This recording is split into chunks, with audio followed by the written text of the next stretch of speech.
Мы в Испании, но смотрите, я делаю раз, два, три шага и оказываюсь совершенно в другой стране, в Великобритании, а именно на Гибралтаре, на той территории, которая принадлежит Великобритании уже более 300 лет.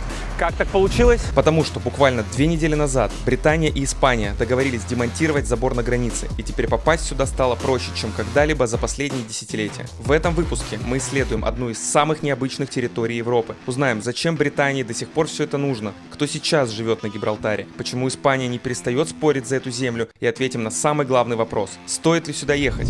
А если тебе интересен такой контент, то обязательно подписывайся и ставь лайк. А мы погнали! Гибралтар – это крошечный кусочек Британии площадью всего 7 квадратных километров, расположенный на самом юге Испании.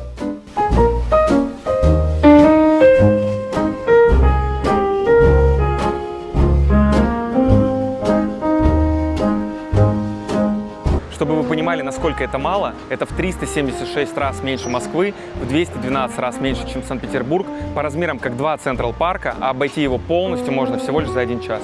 Но как так получилось, что такой маленький кусочек Испании принадлежит Великобритании, хотя она находится совсем не близко? Началось все с того, что примерно 300 лет назад умер последний испанский король из династии Габсбургов, не оставив никаких наследников. И в Европе началась война за испанское наследство, один из самых крупных конфликтов 18 века. В 1704 году англо-голландский флот захватил Гибралтар, а спустя 9 лет, по условиям Утрехтского мирного договора, Испания официально передала эту территорию Великобритании. Зачем он был нужен Британии?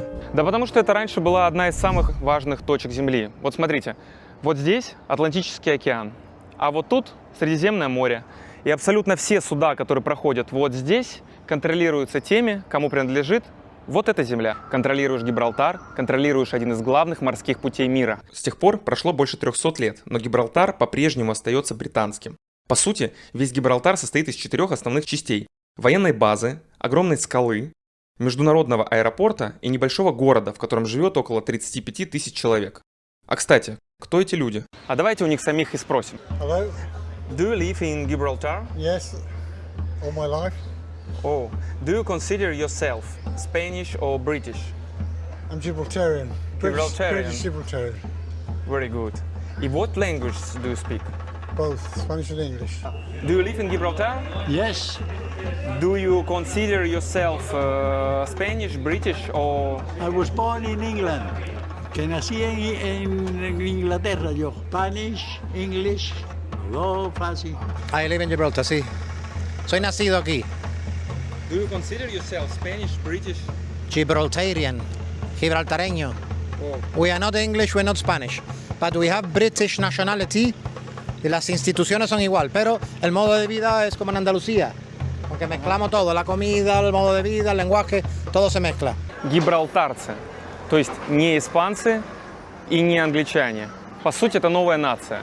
Там потомки и испанцев, и британцев, и марокканцев, и евреев, и португальцев, то есть вообще намешано все. И они хотят как бы находиться в составе Британии. Большинство людей на референдуме проголосовало именно за это. Но при этом и в составе Евросоюза. Тоже на референдуме проголосовали. Представляете, как им было нелегко, когда Британия все-таки вышла из Евросоюза? Любопытно, что Испания уже очень много раз пыталась вернуть эту территорию, но пока безрезультатно. Великобритании она самой нужна. А вы тоже заметили такую странность, когда мы общались с местными, что они как бы говорят не на английском, не то на испанском, и получается такой спенглиш, как некий такой Франкенштейн.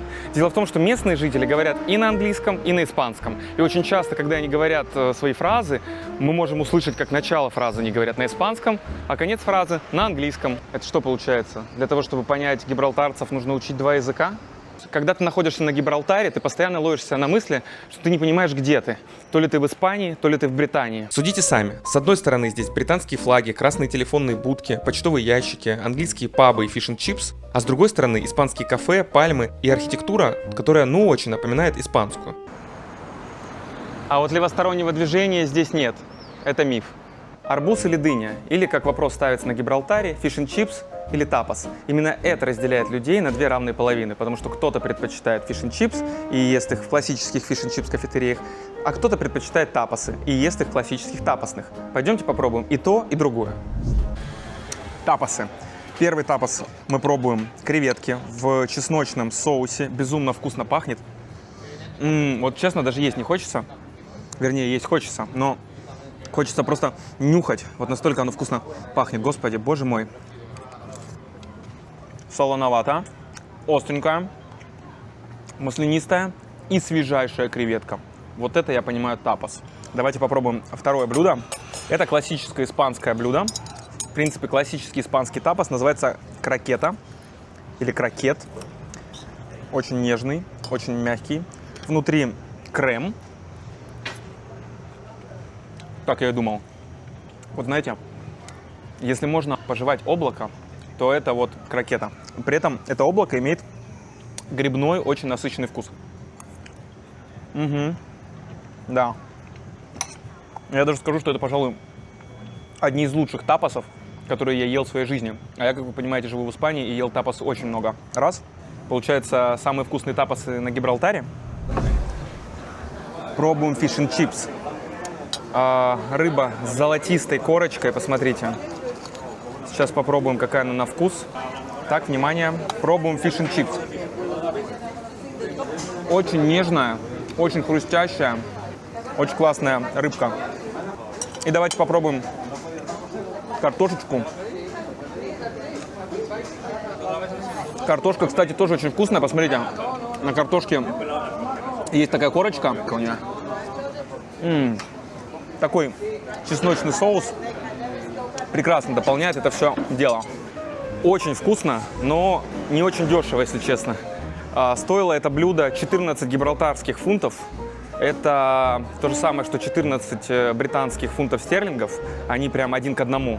Еще можно заплатить евро, и нельзя заплатить рублями, к сожалению. Но для гибралтарцев это сущие копейки, потому что они очень богаты. Благодаря тому, что они платят очень мало налогов. У них нет налога на прирост капитала, налога на наследство, налога на богатство и налога на дивиденды, а также нет НДС.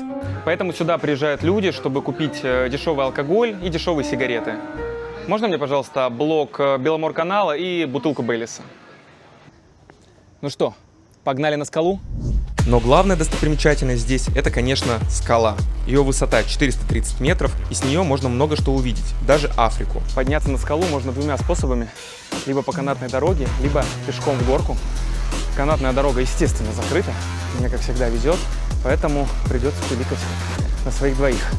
Именно благодаря этой скале Британия столько лет удерживала эту территорию. Она столетиями служила настоящей крепостью. Внутри были расположены десятки километров туннелей, госпитали, казармы, и могли прятаться тысячи солдат.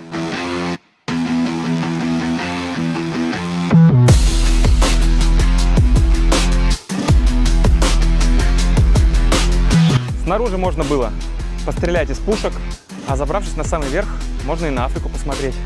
Если погода, конечно, хорошая. Сегодня хорошая. Но большинство людей, конечно, забираются на эту скалу не ради красивых видов, а ради просто посмотрите на эту милоту. Это единственные дикие обезьяны в Европе. Существует легенда, пока обезьяны остаются на Гибралтаре, он будет оставаться британским. Поэтому, когда во время Второй мировой войны их количество сократилось, Уинстон Черчилль распорядился привезти новых обезьян из Африки.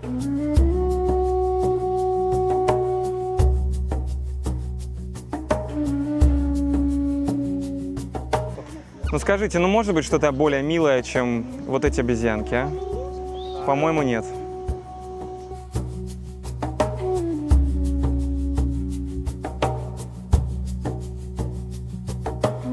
И, судя по всему, на данный момент переезжать отсюда они не собираются.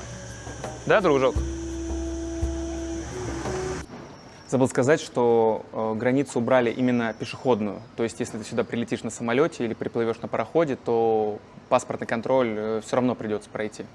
Кстати, про аэропорт. Он тут странный. Это, конечно, очень прикольно. У меня никогда не было такого опыта, но я сейчас буквально иду по взлетной полосе. Из-за того, что он находится прямо около границы, чтобы зайти в страну, тебе надо буквально пройти по взлетной полосе. Раньше по этой полосе еще ездили и машины, и каждый раз, когда самолет шел на взлет или посадку, движение перекрывали, почти как на железнодорожном переезде. Но несколько лет назад для машин построили туннель. Снять подземные туннели, конечно, очень сложно здесь, потому что, они под землей. Но вот они где-то тут. Итого, Гибралтар сегодня – это очень странный участок земли, за который спорят и испанцы, и британцы. При этом местные жители, кажется, себя уже не считают ни первыми, ни вторыми. И даже при всем при том, что они взяли очень много и от испанцев, и от британцев. И если вы меня спросите, стоит ли сюда ехать, то мой ответ будет: конечно, да. Камон, тут же мартышки. Но они такие милые.